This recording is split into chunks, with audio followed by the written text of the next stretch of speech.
305, we got shots fired. Start more units, please. We're going to need additional units to Noble and 63rd. That's the voice of former Brooklyn Center Police Sergeant Michael Johnson, one of 3 officers who responded to the DAUNTE WRIGHT traffic stop. Johnson is a key witness in the Kim Potter trial.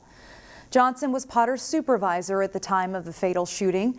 Johnson approached Wright's vehicle from the passenger side. He had learned Wright was wanted for possessing a firearm without a permit and that Wright had a restraining order filed against him. At the moment Wright tried to resist arrest, Johnson said he heard Potter's voice.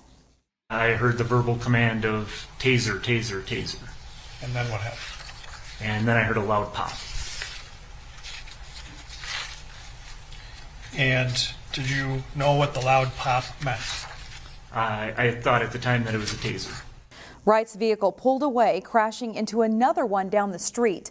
Potter says she mistakenly used her firearm instead of her taser.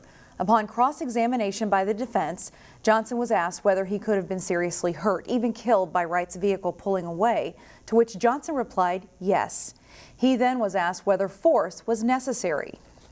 Would an officer in your position, with Officer Potter trying to stop him from resisting with you and resisting Lucky, would it be fair for that officer to use a firearm to stop him?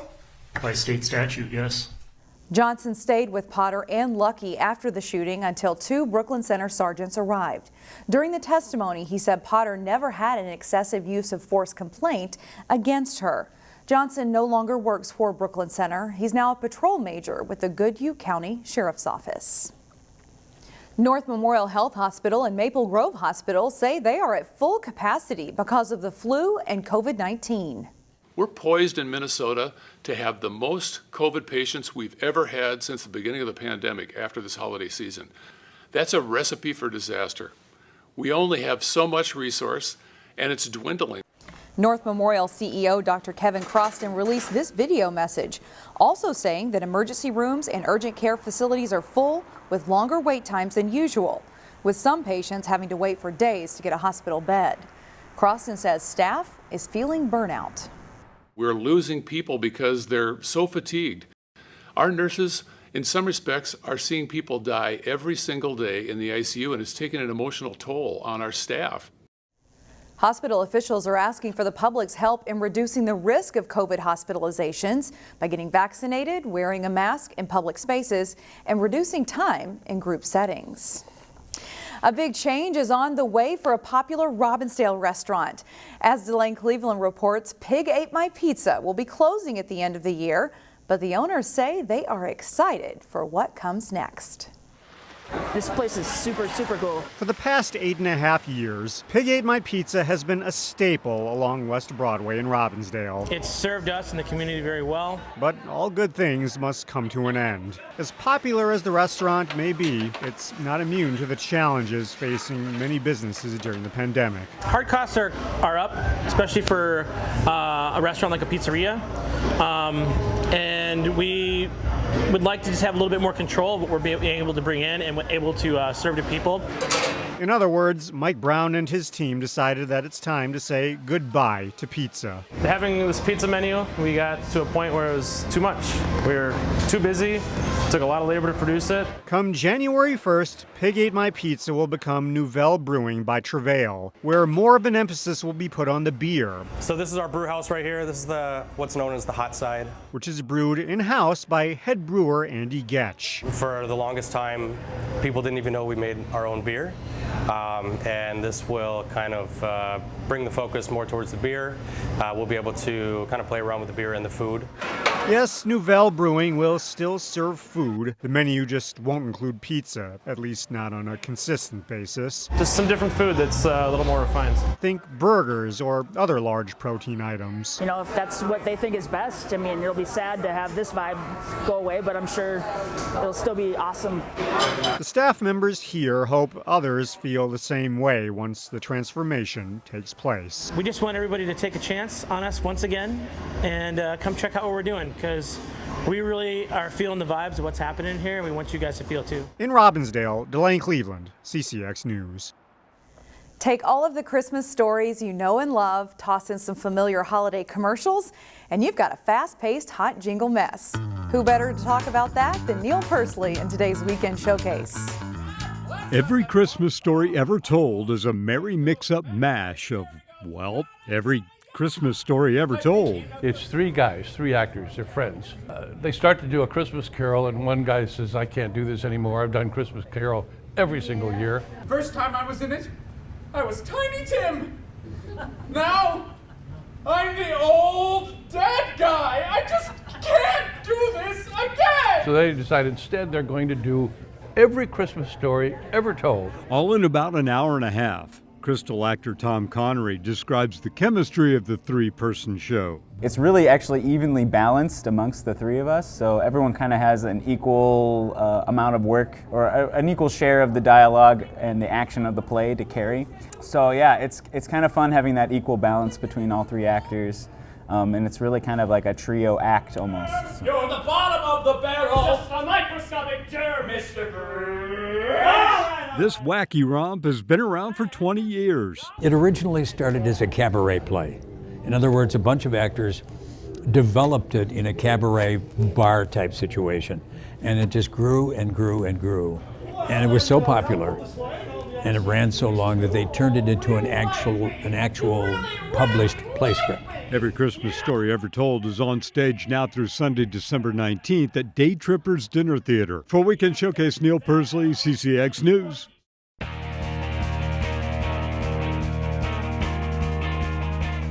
The Maple Grove boys hockey team is off to a good start this season. The Crimson look to stay atop the Northwest Suburban Conference standings on Thursday night.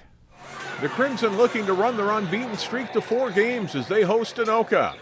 Maple Grove gets on the board early. Finn Brink skates into the slot, picks his spot and scores. It's his 5th goal of the season and the Crimson lead 1-0. Just over a minute later, Anoka's Jacob Reinholz with a shot that goes wide but caroms off the end boards right to Hayden Seizure and he scores. That ties the game at 1.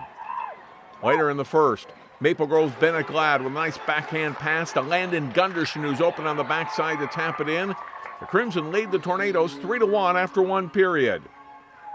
Second period, Maple Grove's Chayton Fisher drops a nice pass right onto the stick of Lucas Bush, who scores.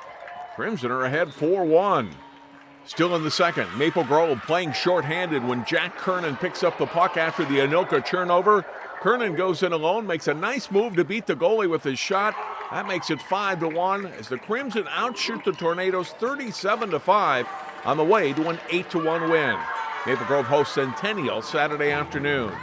Second week of competition in the high school gymnastics season as Maple Grove met Champlin Park in a Northwest Suburban Conference meet. Rebels junior Melina Ung scores an 8.275 for this vault. That's the top score for Champlin Park in this event.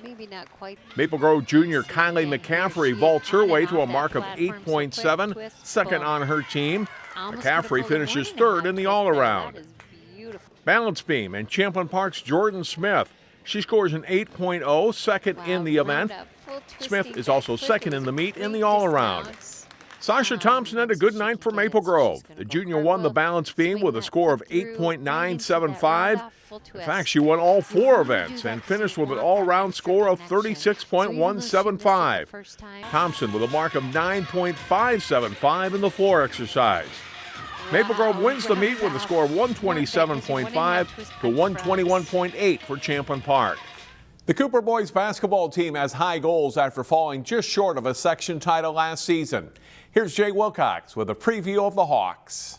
The excitement is there for the Cooper boys basketball team as they get set for the 2021-22 season. The Hawks will tip off Tuesday in a season that has potential. Everybody knows this, athletic. We're very athletic on the court. We're very fast. We move fast-paced as well too. So that's really like our main thing to do.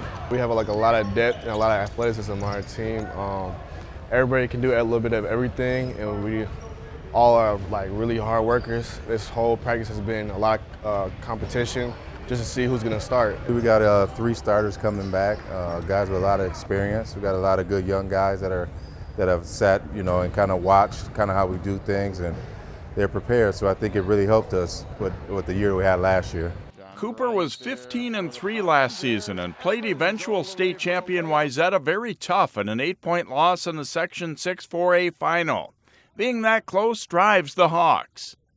Every day, every time we come into practice, we know how close we could have been. So it just really drives us every time we step on that floor. You know, it's pretty much unfinished business. You know, we got so close, but not close enough. So I think it's just, for us, it's just trying to get back to that spot, but get over that hump. Returning starters Davion Evans, Prince APPIAH, and David Connors lead the way for a team that is still figuring some things out as they prepare for the season. From the first week, we're actually getting better, communicating. We're just working on defense, and everything. So I think the little things add up to the big things, so that's what we're doing. They were very close to a state tournament berth last season. Now Cooper wants to take that next step. Jay Wilcox, CCX Sports. Find more prep sports games and highlights at ccxmedia.org and follow us on social media.